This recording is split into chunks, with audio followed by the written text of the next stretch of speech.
5 Nisan 1990 tarihinde Doğu Türkistan'ın Barın kasabasında meydana gelen Barın katliamı 29. yıl dönümünde acısını hissettirmeye devam ediyor.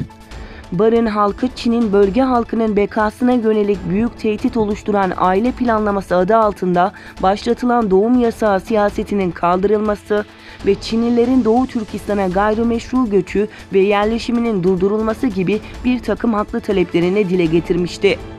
Çin saldırılarında söz konusu bölgedeki 9 köy havadan bombalanmış, binlerce Doğu Türkistanlı katledilmişti.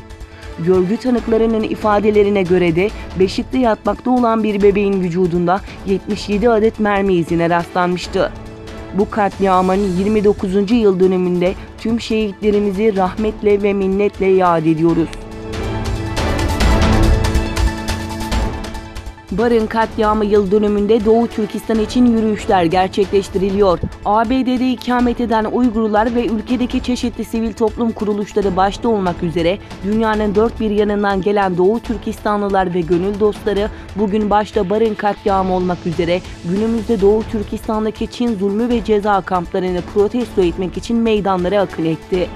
Ellerinde Çin tarafından haksız yere tutuklanan Uygurların resimlerini taşıyan göstericiler, Çin'i ceza kamplarını kapatmaya ve Uygur aydın ve din adamları başta olmak üzere tüm mahkumları serbest bırakmaya çağırdı. Amerika Birleşik Devletleri Cumhuriyetçi ve Demokrat Partilerinin 43 Senato ve Temsilciler Meclisi üyesi, ABD Dışişleri Bakanı Mike Pompeo, Hazine Bakanı Steven Mnuchin ve Ticaret Bakanı Wilbur Ross'a 4 Nisan'da ortak imzalı mektup gönderdi. Mektupta Trump yönetiminden Global Magnitsky yasası uyarınca Uygurları ve diğer Müslümanları büyük ölçüde keyfi tutuklayan Çinli yetkililere ve onlarla işbirliği yapan işletmelere yaptırım uygulaması talep edildi.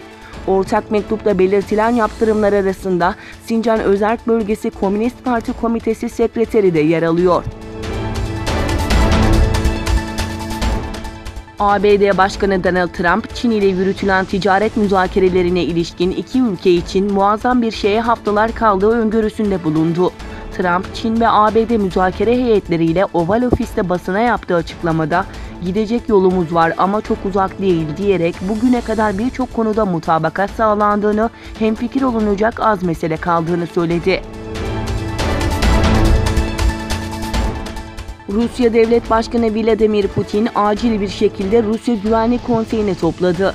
Kremlin Sarayı'ndan yapılan açıklamaya göre toplantıda İsrail Başbakanı Benjamin Netanyahu'nun Moskova ziyareti dahil Suriye'deki durum ele alındı. Ayrıca açıklamada gelecek hafta Rusya ve Türkiye arasında yapılması planlanan üst düzey işbirliği konseyi toplantısına ilişkin görüş alışverişinde bulunulduğu belirtildi.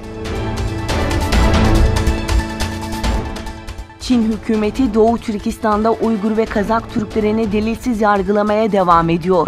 Kazak Haber'de yer alan haberde Çin Komünist Partisi, Doğu Türkistan Kazak Otonom Bölgesi Altay ili Şingil ilçesinde 31 Mart'ta ticaretle uğraşan ve çevrelerindeki garibanlara yardım eden vatansever 13 Kazak gencini yasal olmayan yardım kuruluşu kurmakla suçlayıp delilsiz bir şekilde yargılayarak 3 ila 20 yıl arasında hapis cezası verdiği bildirildi.